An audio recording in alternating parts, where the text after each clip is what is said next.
Hi, I'm Riker Miyuketsu. As you can see, I am wielding the Cerulean Blossom, which is what I think is the right pronunciation. No clue. This is going to be like kind of in-depth dive on it because I have not seen a singular video on it.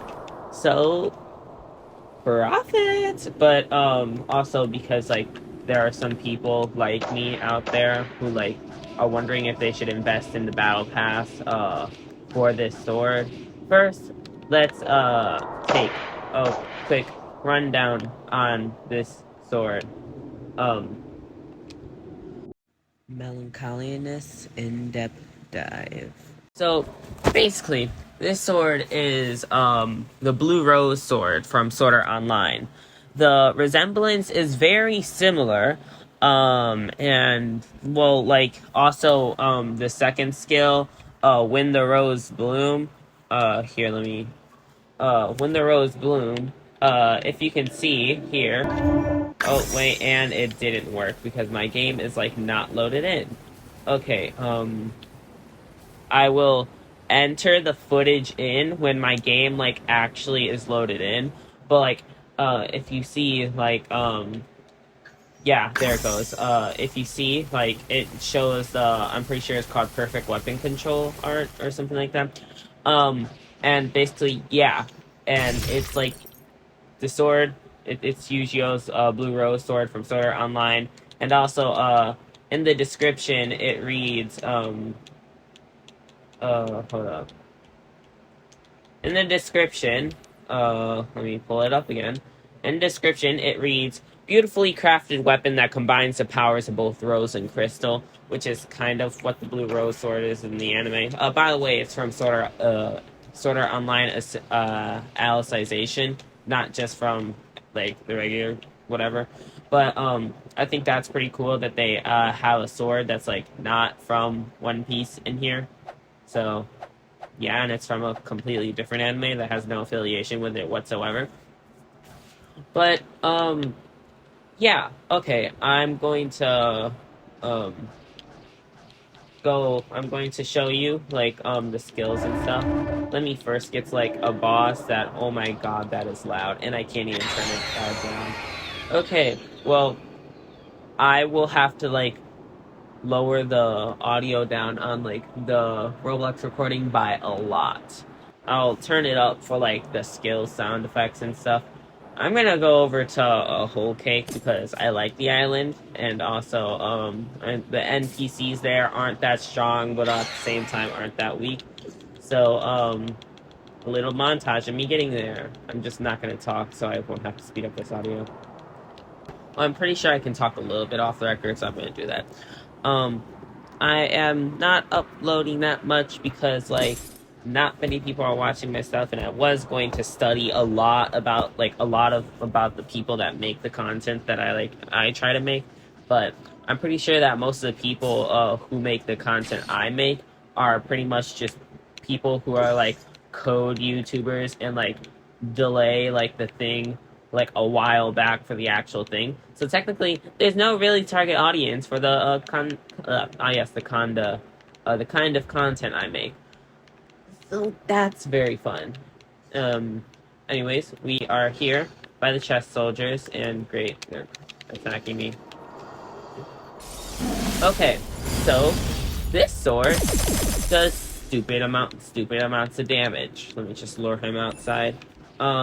I have a +1 on it. I don't really know what stone I want to put on it because I don't really like how the way stones work. The way enchantment stones works is that it has a chance of applying the effect on the target you hit. Or it has a chance, with the Gale Stone, it has a chance of speeding up your regeneration and stuff, and your speed. I'm pretty sure that's how that works. I don't really like how it works. I think the Gale Stone should just, boost it in general, because if so, that would be really good for this sword. And it also should, shorten the cooldowns of your moves by a little bit, because then it wouldn't make it completely worthless, because it's, worth 20 Seeking Fins. Anyways, it's, the actual showcase of it. This sword is really good. I will show you why. I have a plus one on it, by the way. I think it costs one dragon orb, 10 gunpowder, and something other. My pictures weren't loading in when I had upgraded it, so I don't know what you need to upgrade it, but I know it's not much. So yeah. First skill, Winter Rose. It freezes for a decent amount of time, and it does 15,000 damage. Oh, by the way, I have Prestige Dagger on. I should. Well, considering you get it like when you get this sword, I don't really think it matters if I have it on or off. But yeah, it does really good damage.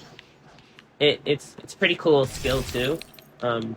Here I'll take Prestige Dagger off, so that you get like more like actual thing. So like regardless, it still does like a really good amount of damage. It does 13,000 with Prestige Dagger off and 15,000 with it on. And I actually have and like without okay, when I have it on plus one, wait, what? That actually doesn't make much sense. Okay, so in my notes, I have it written as, okay, so I'm not sure if this is with, okay, so with Prestige Dagger on and with a plus one off, with a plus one, yeah, with a plus one off, the skill does 13,000 damage, the same amount when you have a Prestige Dagger on in the regular form. So that's good.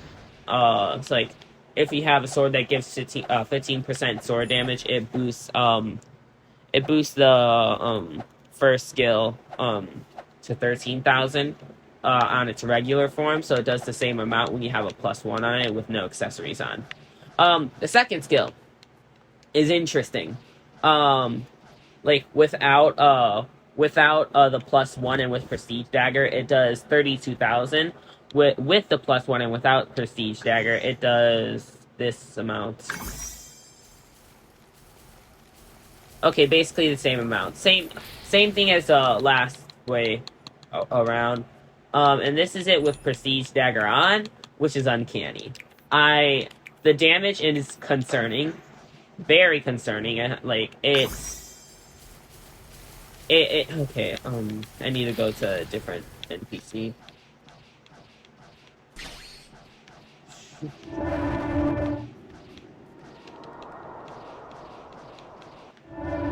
Okay, this is a damage with, yeah.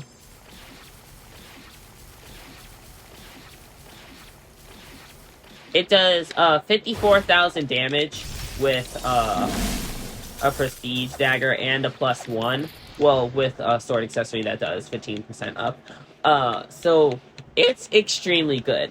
Now, the one bad thing about it is the range. The range is pretty not good. One thing that is good about the range, though, is that both the skills have the same exact range.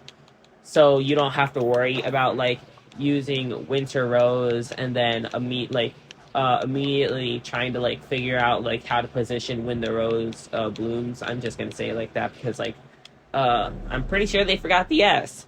And it kind of sounds stupid just saying when the rose bloom. So, okay, good. I just had to make sure I was recording real quick. So here's an example on how far the skills can go. That much. It's the same exact length on both the skills. It's not much, but to be fair, it does do lots of damage.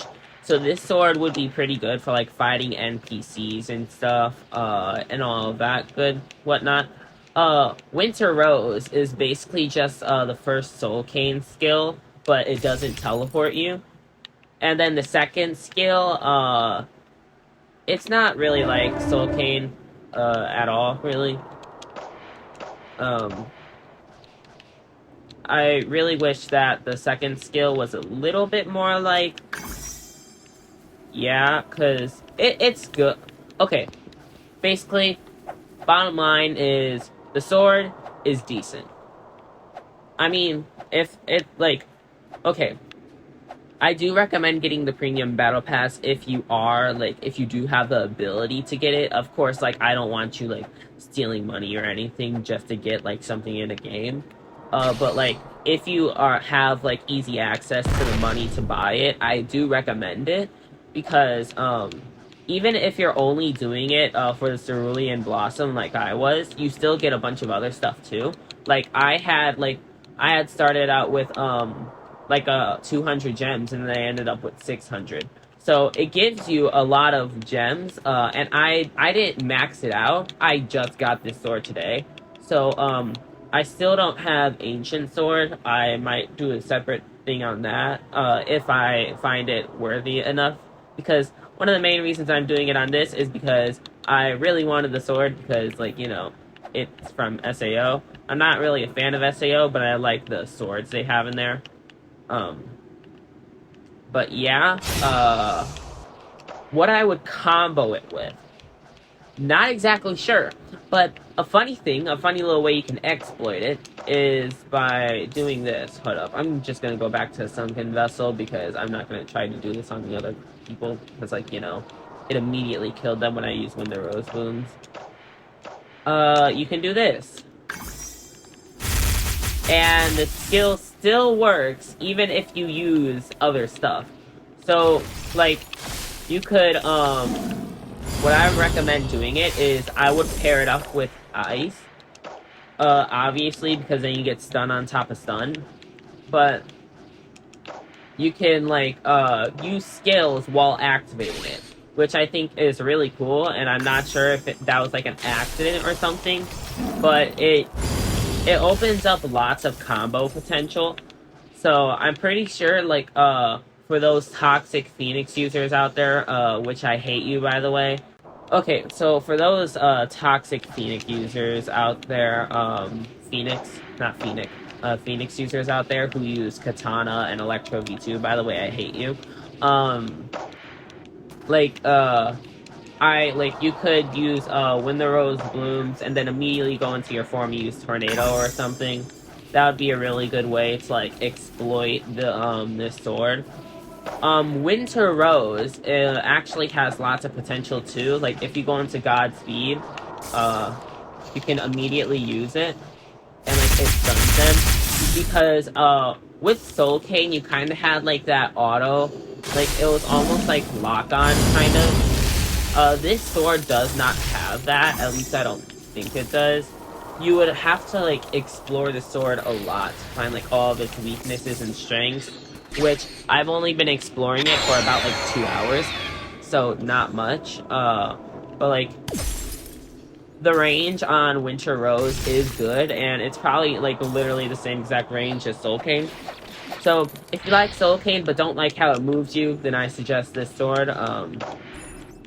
If you get the battle pass and if you want to just use it because you don't want to like there's a ghost ship, and if you don't want to like just like have your money go to waste, I would only recommend using this sword like if you're on Xbox. I recommend using this sword during raids because you can use the lock on and then like do that, which would be extremely good against like Doflamingo and raids. But like other than that, like if you like don't have the money to get the battle pass, I don't recommend getting the battle pass just for this sword. There's lots of other good stuff in the battle pass too. Like I hear that Nightcap is extremely good, and also you get a bunch of other accessories too. That may not be as good as like Nightcap, but they're still like really good starter accessories and stuff. So like, if you have the opportunity to get the battle pass, I definitely recommend it. Cerulean Blossom, it's good if you know how to use it. I feel like it's one of the swords where like you would have to be using it for like a while, like maining the sword, which is what I'm gonna do. And like if I find like new ways to like exploit it, I may or may not share it with you, or if you see me in the game and if somehow I manage to one-shot you using Cerulean Blossom, there's I don't have to make a video, you already know it. But yeah, I like this sword a lot, not only because its design and skills and and the actual sword design. I also like it for like the fact that the King Legacy devs decided to like take a sword from SAO, which would be like the last anime you would expect a sword in King Legacy to come from. Also, like, it's just overall a really interesting sword. It would look really good with Glacier Stone. Still debating on getting it because the enchantment stones suck if your swords don't have several hit skills, and the only several hit skill that this sword has isn't the best. So, I know I've been like trying to wrap this up a lot, but then I just keep on talking. Bottom line is, if you want the sword and you have the ability to get it, get it. It's not actually that bad, but then again, it's not the best. It's what you would expect from a battle pass sword.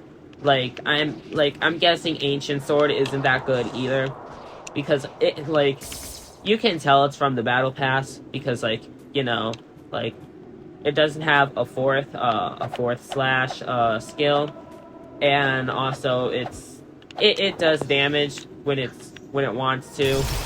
You need to like actually like get the hang of it in order to like use it to its full potential, which I'm sure nobody has gotten the hang of it, because first impression, this sword fucking sucks. Second impression, when you actually look into it, it's not that bad. You just need to know how to use it. That's pretty much how it is with any sword. You just need to know how to use it. But yeah, it's what you would expect from a battle pass sword. It's not good, but at the same time, it isn't bad. It's just really in that neutral category that I like. So yeah, nerf ATK.